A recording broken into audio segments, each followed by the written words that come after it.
Merci beaucoup, cher ami. أعوذ بالله السميع العليم من الشيطان الرجيم. بسم الله الرحمن الرحيم. والصلاة والسلام على أشرف المرسلين سيدنا ومولانا محمد صلى الله عليه وسلم وآله وأصحابه أجمعين. Alhamdulillahi Rabbil Alamin. L'ensemble des membres de la famille de Cheikh Oumar présents dans cette salle. Et du fond du cœur, mon frère, mon collègue, sa présence dans cette salle, il est, disais-je, de l'illustre famille de Thiénaba, qui depuis le 15e et le 16e siècle porte l'étendard de l'islam à côté des autres foyers religieux de notre pays. Merci, cher ami. Je voudrais enfin, à l'entame de ma présentation, remercier du fond du cœur, à mon nom, en celui de ma famille, dont des membres sont présents dans cette salle, pour avoir été désignés par le vénéré Thierno Nourou Tall, guide éclairé et responsable moral de Rendo, ainsi que tous les membres de cette association, dont la déclinaison du développement du sigle répond bien aux caractéristiques enseignées par son illustre parrain. Je veux nommer le Cheikh El Hadj Omar Foutiyou Tall, le Foutanké que Ahmadou Ba peint, je le cite, comme un géant de l'histoire, propagateur de l'islam en Afrique de l'Ouest et créateur du plus grand empire noir en étendue et dans la durée. 1848-1897, mais à la fois comme un saint, un organisateur, un stratège, un savant et un anticolonialiste. Fin de citation.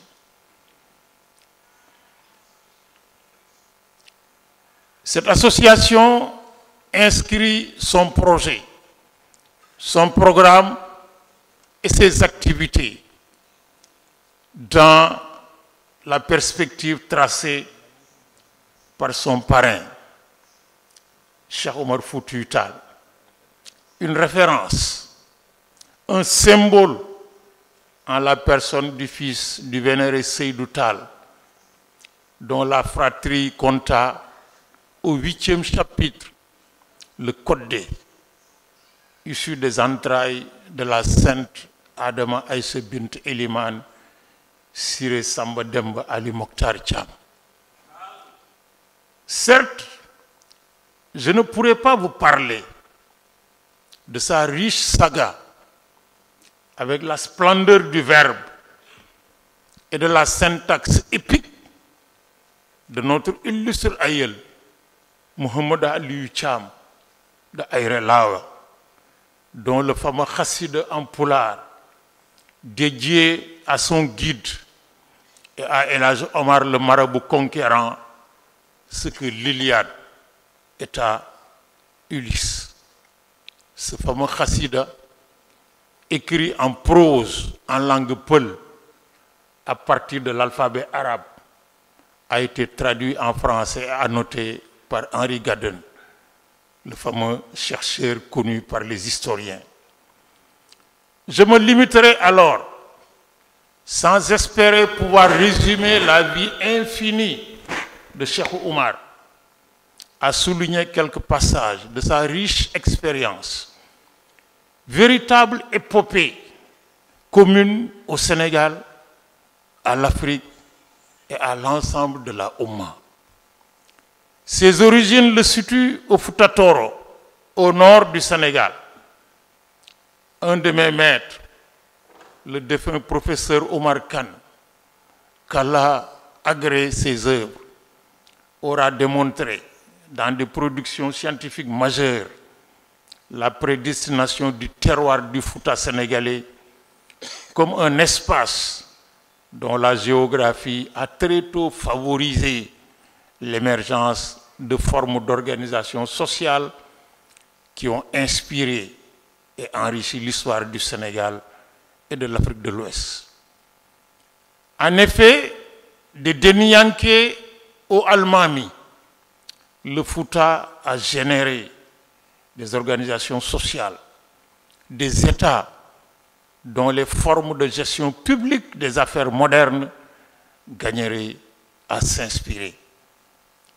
Aux confluences des courants humains transsahariens et des influences continentales et atlantiques, le Fouta Toro, terre d'ouverture et partant de confrontation, de partage, de diffusion de savoir et de connaissances, sera le berceau natal d'un illustre enfant qui assumera et déploiera en Afrique et dans le monde le projet porté en 1776 par les 12 érudits qui, issus de l'université de Pire Sagnokhor, fondée en 1603 par Khali Amar Fall, pour une transformation de portée sociétale qui a changé le destin du Sénégal et de l'Afrique de l'Ouest par l'islam à partir de la Tidjaniya. C'est en effet dans ce terroir du donner et du recevoir, comme dirait le poète, que naquit à Alwar, à quelques encablures de Ndjoum et de Podor, l'enfant prodige Omar, fils de Seydou et de Adam Aïché. Dans la monumentale biographie qui lui consacra, intitulée El Hadj Omar Tall, l'aigle de Alwar, son petit-fils Thierno Mountaga Tall situe sa naissance exactement le 21 mars 1794, coïncidant à un vendredi, premier jour du mois sacré du Ramadan. Cette date de naissance, fondée sur des sources précisées par un de ses plus grands biographes et historiens du vécu et de la proximité, Mohamedou Aliou Thiam, fidèle compagnon du Cheikh, de 1846 à sa disparition. Cette date donc est confortée par Thierno Mountaga Tall en lieu et place de celle de la plupart des auteurs connus qui avancent la date de l'année 1797. Dans le contexte du Fouta de son époque, coincé entre les foyers de formation entretenus par des fils du terroir et prolongés par des excursions pédagogiques chez les Mours au nord, l'éducation familiale du jeune Omar fut à la fois morale, sociale, spirituelle et éthique. Elle se prolongera en Mauritanie, au Fouta Djallon, auprès de maîtres de la Tidjaniya, qui incurvèrent très vite la tendance khadriya dominante à l'époque dans le Fouta et même dans l'espace sénégambien. Ayant épuisé l'essentiel des foyers de formation et d'apprentissage des sciences religieuses du Fouta Toro et du Fouta Djallon, Omar se résolut à entreprendre le pèlerinage à la Mecque dans l'optique du respect du rituel du 5e pilier de la religion, mais aussi et surtout pour le renforcement insatiable de ses connaissances. On retrouvera ces traces à Médine de 1828 à 1831, où naquit d'ailleurs Médine, justement, une de ses filles, qu'il appellera Medina.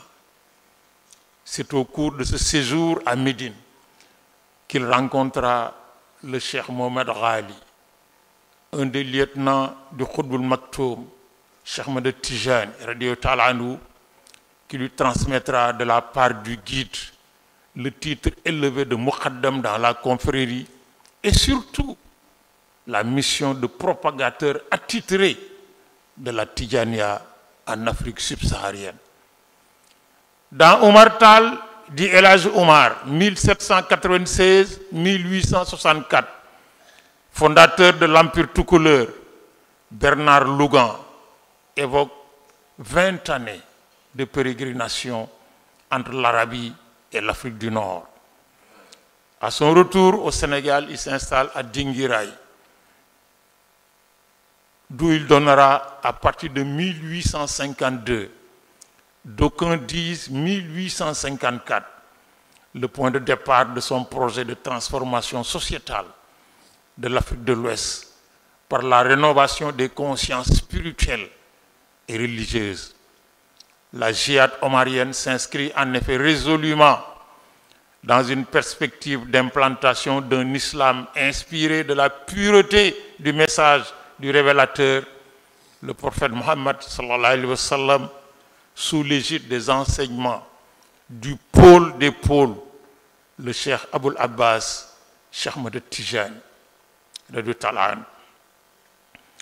El Hadj Omar avait un projet qui reposait sur la puissance. C'est pourquoi la préparation du programme déclinera de manière absolue les qualités de stratège. Autour du cercle restreint de Foutankobe, qui l'entoura de Dinguiraye à Bandiagara en 1864, il sut élargir la base de son compagnonnage en intégrant dans son armée toutes les communautés de l'Afrique de l'Ouest.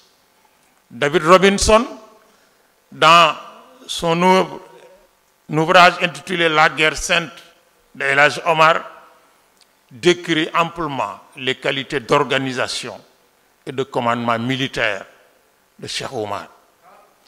Quant à l'ouvrage collectif que l'UNESCO a consacré à l'Afrique au XIXe siècle jusque vers les années 1880, il décrit avec précision la composition des armées de Cheikh Omar.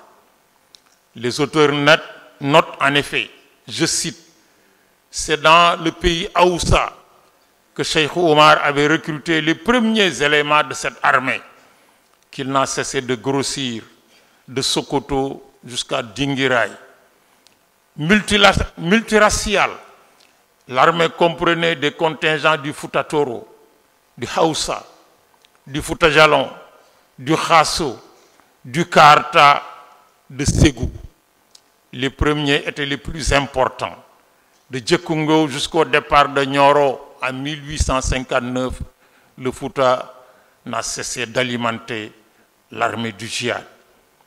Par ailleurs, à l'instar de la stratégie déployée par Alexandre le Grand en Inde, avec les fameuses noces de Suse, au cours desquelles Alexandre avait marié en une seule soirée 1000 de ses généraux à des filles du pays, le cheikh avait entrepris de nouer de multiples alliances matrimoniales du Nigeria au Soudan, alliances qui lui apporteront de consistants soutiens stratégiques sur le terrain.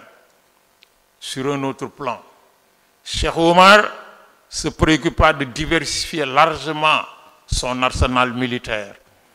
Il se ravitaillait surtout sur la côte auprès de tous les Européens, singulièrement auprès des Anglais de Sierra Leone, de Gambie et surtout du Nigeria.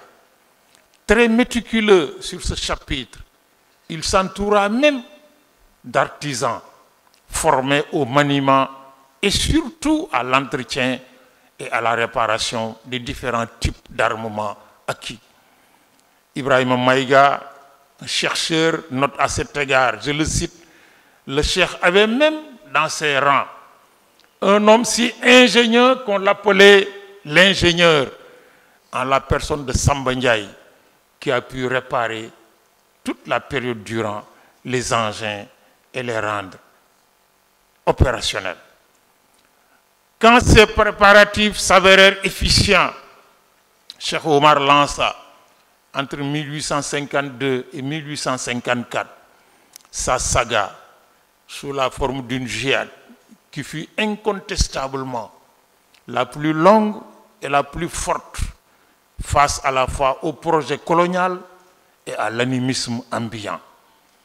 Il le prépara minutieusement en délimitant le territoire, la logistique, servi par une armée organisée et disciplinée, dirigée par le fidèle Alpha Omar Thierno Baylawan, originaire de Kanel, dans le Damga. Les résultats sur le terrain ne se firent pas attendre. Sa victoire à Nioro face au Bambara du Karta, le long siège de Médine du 20 avril 1857 au 18 juillet 1857, le triomphe contre le royaume Bambara de Ségou jusqu'à la bataille de Woitala contre les Djara en 1859 constituent autant de moments épiques qui auront contribué à inspirer la chanson de geste que lui consacrèrent les griots du Mandé et qui deviendra son hymne. Je veux nommer Tara.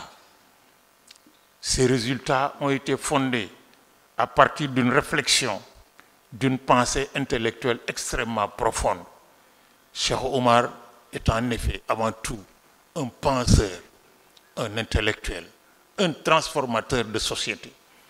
Ses préoccupations d'organisation militaire et politique n'ont jamais en effet empêché Cheikh Omar de penser à son action religieuse sous le prisme d'une production intellectuelle englobant tous les aspects des connaissances sociales pour théoriser le plus largement possible son projet. Fidèle en cela à l'école de la Tidjaniya, confrérie par essence de curiosité et de quête intellectuelle, de réflexion, de production et de diffusion de connaissances pour comprendre le message du Créateur afin de mieux servir. Cheikh Omar fut un des auteurs les plus prolixes de son époque. Gérard Chenet parle à son égard d'une réflexion qui, je le cite, allait devenir une africanité, une négritude même avant la lettre. Fin de citation. Quant au prolixe Cheikh Moussa Kamara, nos investigations nous ont appris qu'il lui a consacré une bibliographie, c'est-à-dire une exégèse de l'ensemble de ses œuvres qu'il urge pour Rendo de retrouver pour procéder à sa valorisation. L'exégèse de son œuvre intellectuelle nous permettrait en effet de décloisonner sa production au-delà de son œuvre fétiche qui est Rimah, les lances, qui délimite la proximité spirituelle et intellectuelle avec son maître et inspirateur, Cheikh Ahmed Tidiane radiyallahu ta'ala anhu. Même Louis Faidherbe, qui le considérait à son époque comme l'ennemi public numéro 1 des Français en Afrique de l'Ouest, n'hésita pas à écrire à son sujet. Je cite, Omar était intelligent, ambitieux, qui rêvait même de devenir une sorte de Mohammed sénégalais. C'est Faidherbe qui l'écrit. Cheikh Omar fut un chantre donc de la négritude, de l'africanité, du panafricanisme. Un chercheur éminent, Paul Soleillet, 1842-1886, qu'il a rencontré, a décrit El Hadj Omar en ces termes. Et je le cite, ses yeux étaient expressifs, ses traits réguliers, sans moustache, sa barbe était noire, soyeuse, partagée au menton. Il ne parut jamais avoir plus de 30 ans. Personne ne l'avait jamais vu se moucher, cracher, suer, ni avoir chaud, ni avoir froid. Il pouvait rester indéfiniment sans manger, sans boire. Ses mains et ses pieds étaient parfaits. Il ne parut jamais fatigué de marcher, d'être à cheval ou immobile sur une natte. Sa voix était douce et s'entendait distinctement, aussi bien de loin que de près. Il n'a jamais ri ni pleuré. Jamais il ne s'est mis en colère. son visage était toujours calme et souriant. Fin de citation.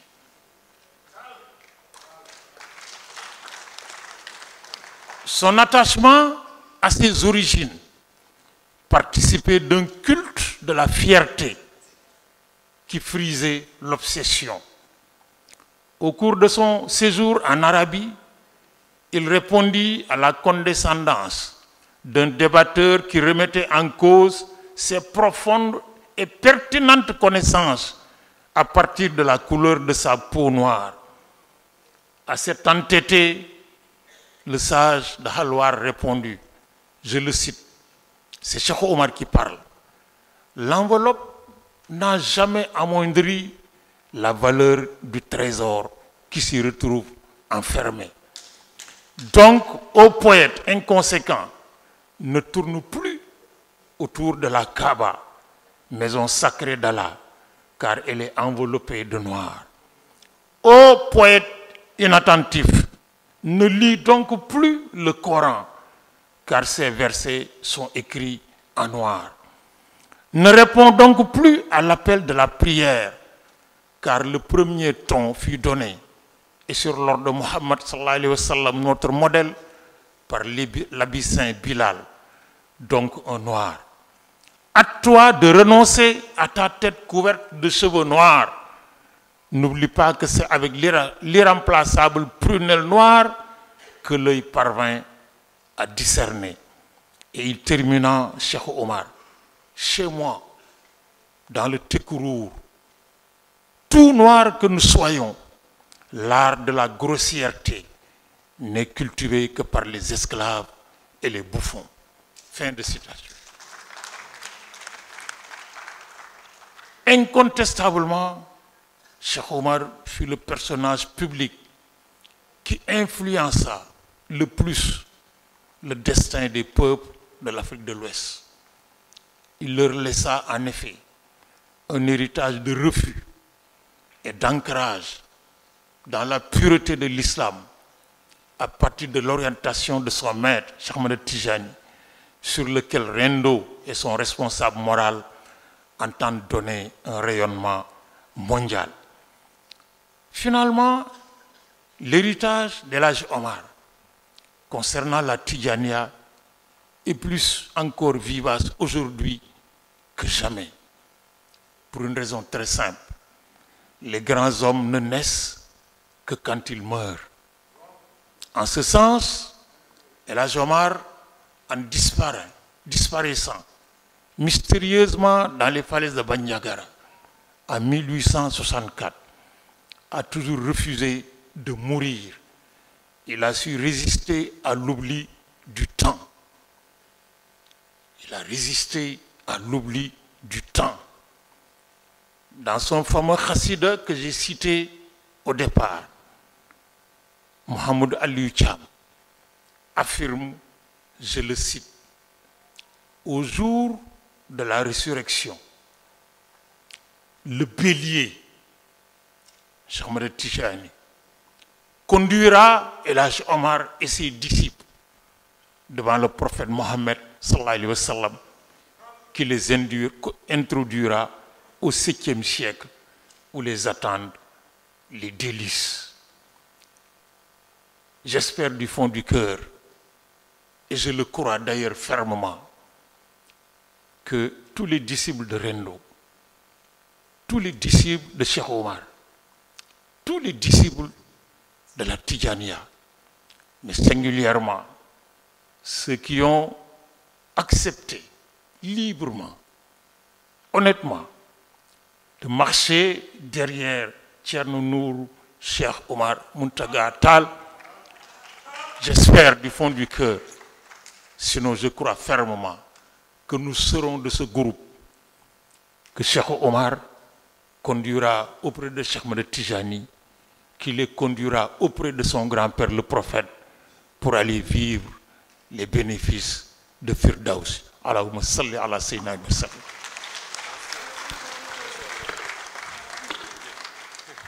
Mbokk yi, avant de donner la parole à mon parent Sow Alassane, feu mon père disait, et il me répétait souvent plusieurs fois, booy génn di doxi soxla di wuti sutura na nga fexe ba ku sant Sow ku sant Saar ku sant lii walla ku sant Taal ku sant Ba taseeg yow booy génn ci bunt bi ndaxte ñoom nag bariwuñ solo waane suñu chance lañu bariwuñu solo disait-il waane suñu chance lañu dama bëgg devant ma famille présente wax Thierno Nourou que man awma fayam sama baay Moulay Abdou Aziz Dabakh que du partage avec Ahmed Sarr mu daan wax ki lay defloo loo xam ne moo la ko dàq dafa laa bëggal yiw ki lay defloo loo xam ne moom mi la koy defloo moo la ko dàq dafa laa yéene yiw Thierno Nourou mënoon nañoo woo ñu toog mu jël micro bi moom kon wax ak ñun bu paree ñaanal ñu ñépp dem satisfait waane bëgg yiw bëgg tasaare li taxoon maamum jóge Halwaar dem ba Sokoto jóge foofa dem ba Cameroun jóge foofa wër Afrique pour wasaare le message du prophète Mohammed sallallahu alayhi wa sallam moo tax mu dajale ñu doon làmb nag ba daj un humble citoyen très modeste qui s'appelle Mbaye Thiam yéene ko yiw tax mu boole ko ci lii yàlla may fay yàlla na ko fay amiin yaa rabbal aalamiin li mu bëgg ci li fi maamam bay di ci bay waaram yàlla na waar wi àgg yàlla na ko góob yàlla na ko bokk képp kuy jullit yàlla na ko bokk képp kuy jullit kon a Cheikh Nour lay gërëm di la sant di la ñaanal mbay mii ngay bay ci sa toolu maam yàlla na nga fekkee ngóob ma yàlla nañ ko fekkee di la wax ne waxal ñu xalifa bi ne ni sa maam laxase woon suñu baat ca Jolof jox Alaaji Malik radiyallaahu taala anhu la ñu nangoo laxasoo nekk ci njabootu Cheikh Omar Foutiyou ndax dégg naa du benn du ñaar ci làmmiñu celui qui est ma référence ultime Moulay Abdou Aziz Dabakh fii ci grande mosquée journée culturelle Cheikh Ahmed Tijani mu ñëw fekk Thierno Mountaga toog ci kaw mu toog ci suuf Thierno na ko jógal toog ci kaw mu ne boo ko defee ndigal mu ne ko ndigal la mu jóg toog ci kaw dal ne dama bëgg ngeen xam ne kii ak képp ku soqi ko ci Cheikh Omar duñu suñu sëriñ waa kër Cheikh Omar duñu suñu sëriñ ñu ne ko papa lan lañu mu ne ñooy suñu sëriñu sëriñ ñooy suñu sëriñu sëriñ kii sa sëriñu sëriñ nag da nga koy sàgg moo tax maa ngi jéggulu ci toogaay bi ñu toog ci sa wet toogoon ci suuf di wax moo ma gënaloon ndax moo jig taalibe waane sag oyof ak sa yéene yaa ñu ko may yàlla na ko yàlla delloo ci yow ci sutura ak teraanga ak wér ak pas-pasu mbooleem ko laxasu ci sa gannaaw allahumma salli ala sayyidina Muhammad wa sallam